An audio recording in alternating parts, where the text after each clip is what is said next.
My clients have collectively made 31.9 million in the last 9 years together.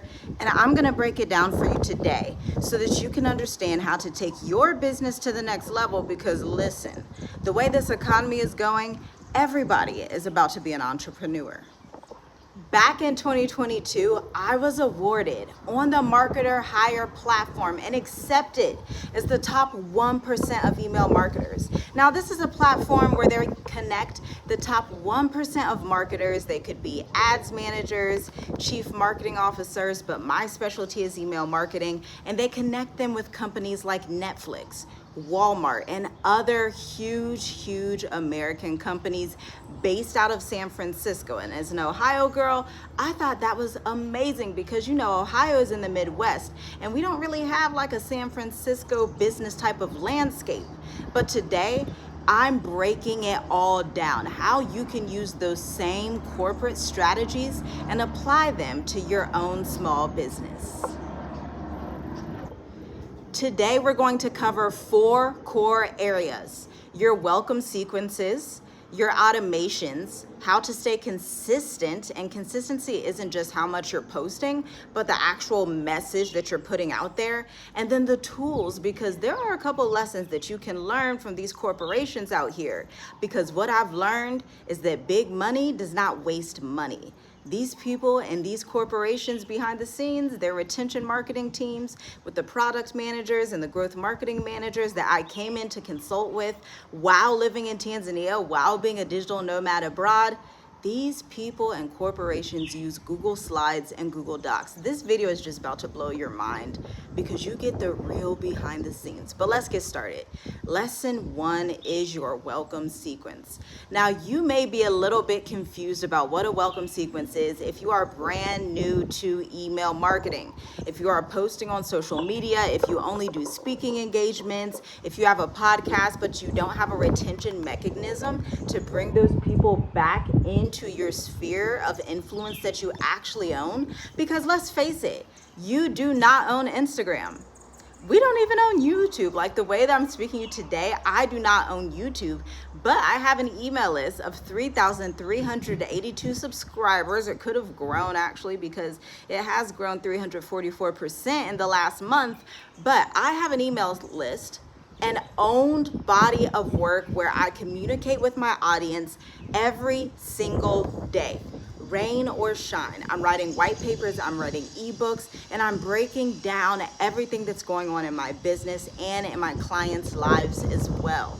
And so a welcome sequence, I want you to think of it as the entry point where somebody gets to know your business. I always prescribe our clients in magnetic emails to go ahead and get a 10 to 15 welcome sequence. If your welcome sequence is 3 to 5 emails, they do that a lot in e-commerce, and that's okay to start with. But hello, we are in 2026.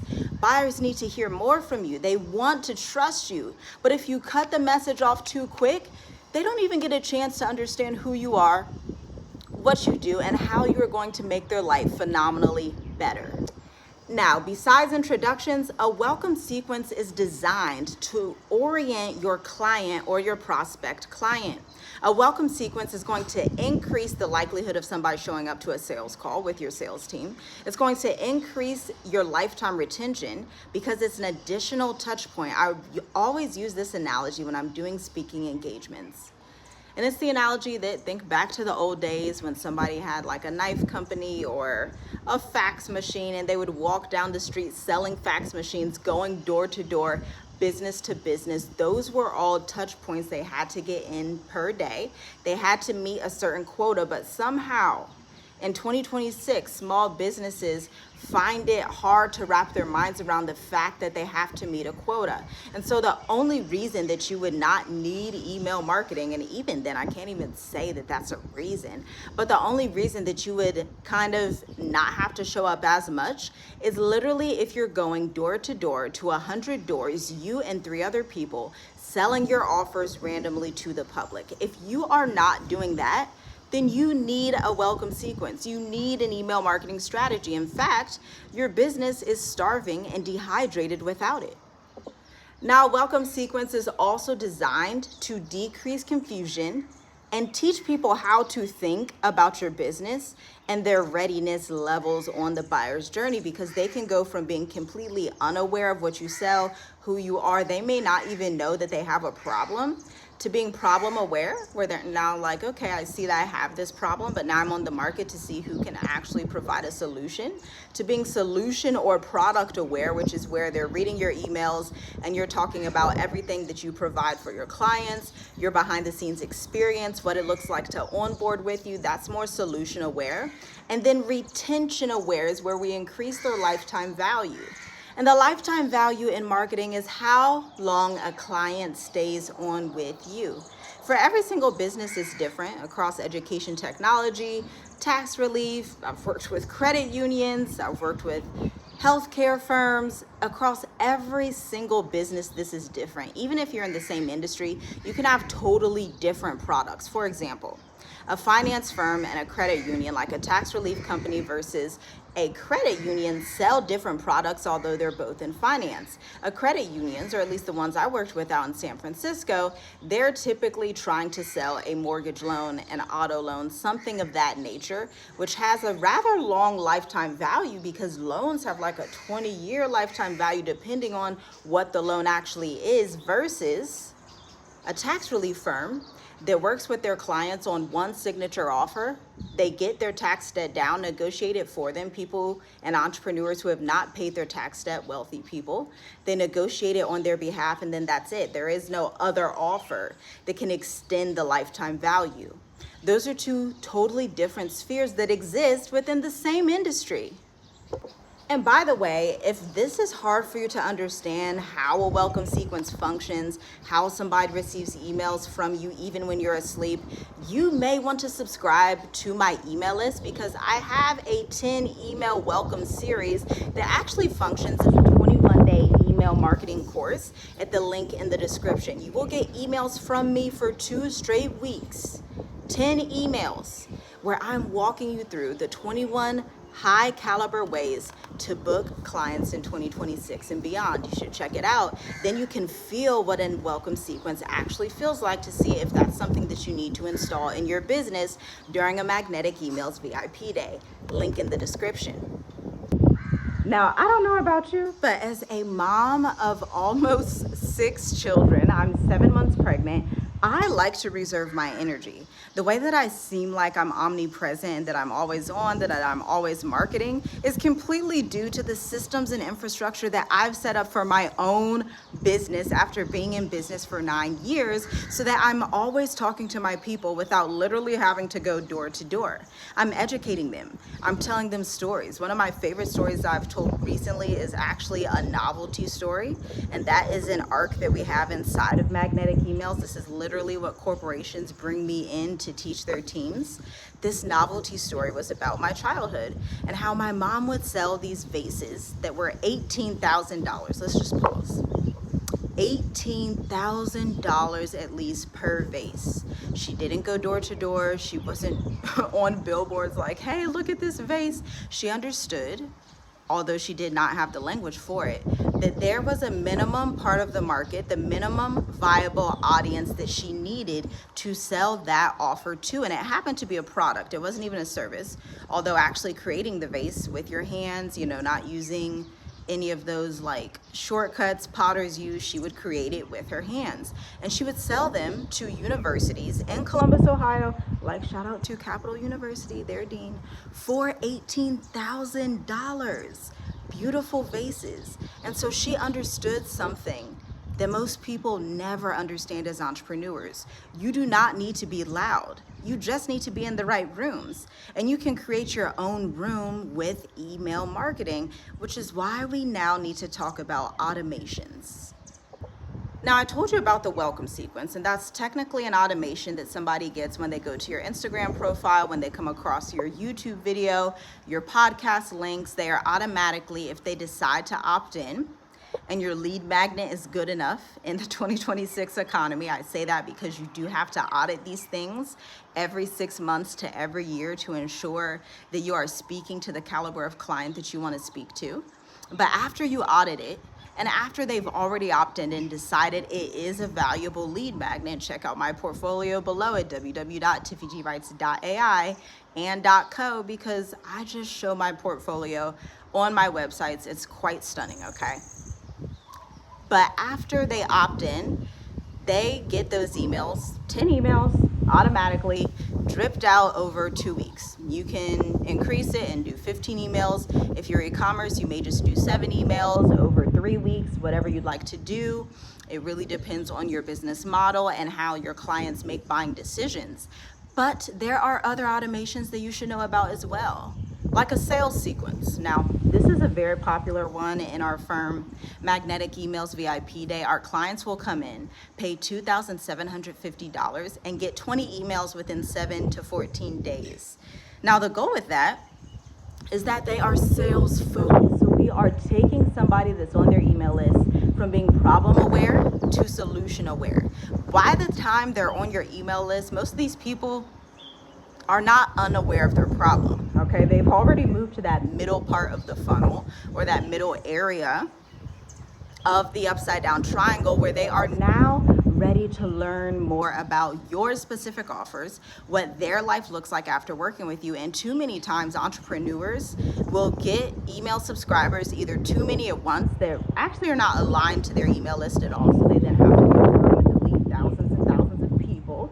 This can also be due to Facebook ads and the privacy settings that they changed if you're running ads, or if you don't have quality lead magnets and you're just doing something that's a little bit too generic and it just gets a whole bunch of people in the door, but then those people don't convert. You need to optimize that funnel and audit that, okay?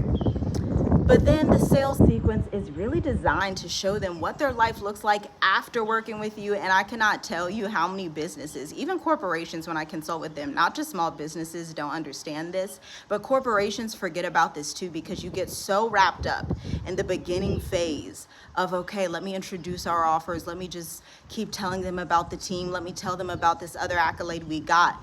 But they don't want to hear about you. Your prospect buyer wants to hear about themselves.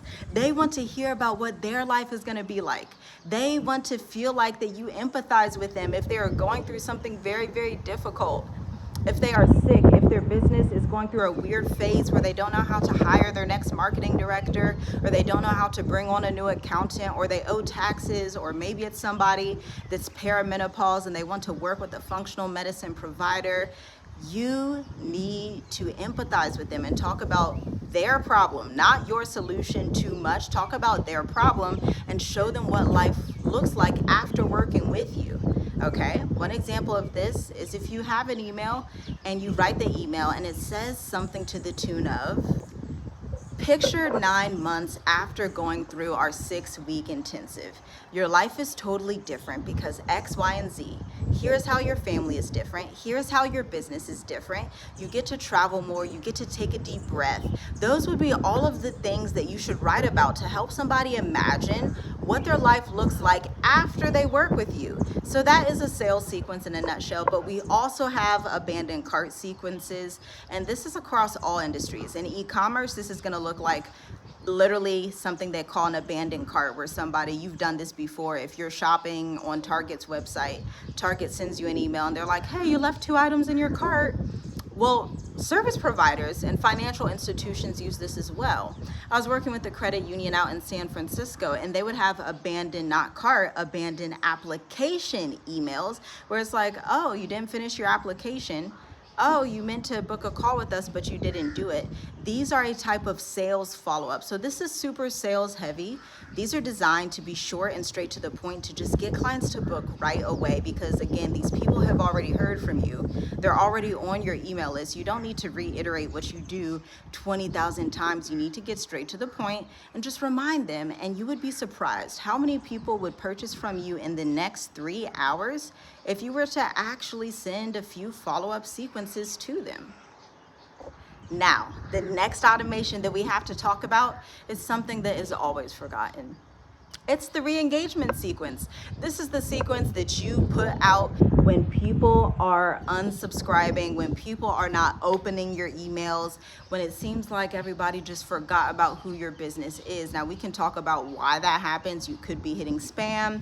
Your copy could sound too AI generated, so you sound like everybody else, so nobody really opens the emails. I can't even tell you how many crappy emails are in my inbox from people and business coaches and other businesses that I actually used to love, but the fact that they sound like everybody else, literally they will use the same exact subject lines, it just tells me there's no creativity, no humanity, and so I unsubscribe or I just don't open it. Maybe I don't get angry, maybe it just doesn't pull my attention enough, and they just get forgotten about in the sea of other businesses that do not take their marketing, creativity, and messaging seriously and make their prospect clients feel like they're stupid. Okay? No humans are stupid out here, okay? We know that AI wrote it. We know that you sound just like the other person who sent this same exact subject line the other day, because ChatGPT is being used by millions and millions of people around the world who are generating the same thing over and over. So add some creativity. But the re-engagement sequence should be about 3 to 5 emails where you tell somebody with subject line. My clients absolutely love this, okay? If you go to my reviews, this is really what those reviews are about. It always gets clients to book you right away. You forgot something, I'm deleting you, or we have to get rid of you, goodbye. Something along that line to get people to say, do I still want to be on this email list or not? And they will open up and they will click, but beware, use it sparingly. Don't do this every 5 seconds. Only do it once a month or so, when you actually need to clean your email list, and then follow through and delete the people who are not active on your list. Like, you don't want those people taking up money, time, resources. We have to pay for these email lists, okay? You don't want them to waste your money and waste your time. It's better for everybody if you guys just part ways. Now, I should let you know, lesson number 3, updating is better than rebuilding. Do not, I repeat, do not reinvent the wheel every time. Do not think that you have to come up with something that's so vastly different from anything you've done before. Number 1, you're going to waste your money. Number 2, it tells me you're not looking at your data. Because if you were looking at your data, then you would know that you need to repeat the things that are working. Your top 3 performers, your top 2 performers, find a way to make an entire series or sequence out of those. You do not need to be so catchy and so like on the rooftop somewhere, flying out of a helicopter somewhere, grabbing all this attention, if the attention does not convert into revenue, okay? Instead, I want you to perform data analysis, learn data analysis, look at what's working, look at what's not working, get rid of the lowest subject lines, the lowest performers, get rid of the content that doesn't book calls, the content that just seems like lifestyle content, and focus in on what actually works for your business. Because look, the companies that grow the fastest in their revenue and in their return on investment of email marketing infrastructure did not reinvent the wheel. They revisited what was already working. Small updates compounded. So once you have marketing assets in your business, there's no reason to just throw everything away. That's why I've been an email marketing specialist for 5 years, but a marketing specialist for 9 years, specializing in changing that specialty from social media marketing to email marketing consistently. That enables me to be able to create assets that I've created before, to reuse old copy and update it to the 2026 era, to pull from some of my assets to make a new ebook. And it makes it easier to bring on junior copywriters, hire a team. It makes it easier to hire virtual assistants, to hire graphic designers when you're not starting from ground zero all the time. So I am pleading with you, for your business's sake, for your family's sake, for everybody's sake, for your peace and stability in life and business, find a way to simplify your offers. Now, finally, lesson 4, tools were super simplified. This is so weird. I see this so often with small businesses. Again, I've been in business since 2016, 2017, and a lot of freelancers will try to do the most. But I knew that, and I thought, okay, people people are trying to do the most. But once I got into working with corporations as a consultant, I realized this is worse than I ever could have imagined, because corporations that make $853 million per year, that are custom, the best in their industry, there's nothing like them on the market. Guess what? They are still using Google Docs and Google Slides for their marketing teams. They don't have this expensive like portal where everybody's logging in to this expensive thing where people are doing all these extra itemized things. They do not do that, because the wealthy understand something that the unwealthy do not understand. The wealthy understand the goal is to retain money at all costs, especially when you have a team, right? These corporations have entire product marketing departments. So they are more interested in paying their marketers than investing in foolish technology that just looks good and just whistles and does like random things. They literally, I was so shocked. Google Docs, Google Slides, and then our regular CRM, which they were using Braze or ActiveCampaign or Go High Level or HubSpot. That's it. They'll pay for the CRM just like any of us do, which is the email service provider. But then they're not having these portals. They're not having these fancy landing pages. They're not having all the bells and whistles. I have learned, just like they say that poor people like to look rich, poor entrepreneurs like to look rich. Wealthy entrepreneurs, they always simplify everything for accessibility, for money cost savings, especially in the age of AI. These companies are firing people at new levels because everybody is going to become an entrepreneur. But for you to stay in business 9, 10, 15, 20 years, you're going to have to think like a wealthy entrepreneur, not a poor entrepreneur that wants to look wealthy, but one that's truly wealthy, truly booking clients, truly investing in their sales and marketing in all seasons, non-stop. And you know, I should get this on a t-shirt. Sophisticated businesses do not look complicated. They look intentional and accessible. The truth is, for multi-7 and 8-figure businesses, they need clarity. They want clarity over everything. And clarity only happens when you're planning a 90, 180, and 12-month strategy for your marketing. If you are not strategizing, if you do not have a marketing director on your team, your business is most likely heading in the wrong direction. It's like having a blindfold on and you as the CEO are just walking out with no idea where you're going. But you don't need to work with 257 companies to know this. You yourself don't even have to make $31 million in business for your clients to understand this. You need one clear welcome sequence, one clear sales sequence automation, and you can go back to this video, save it, and actually take notes for the 4 core automations, and 30 to 60 to 90 day marketing, business audits, and reviews where you look at what's actually working in your firm. If your email list stayed exactly where it is right now for the next year, would that support or hinder your growth? Let me know down below. I'll see you in the next video. Check out www.tiffygwrites.ai, tiffygwrites.co, or follow me at Tiffy G Writes on LinkedIn, on Instagram, on Facebook, on all the places.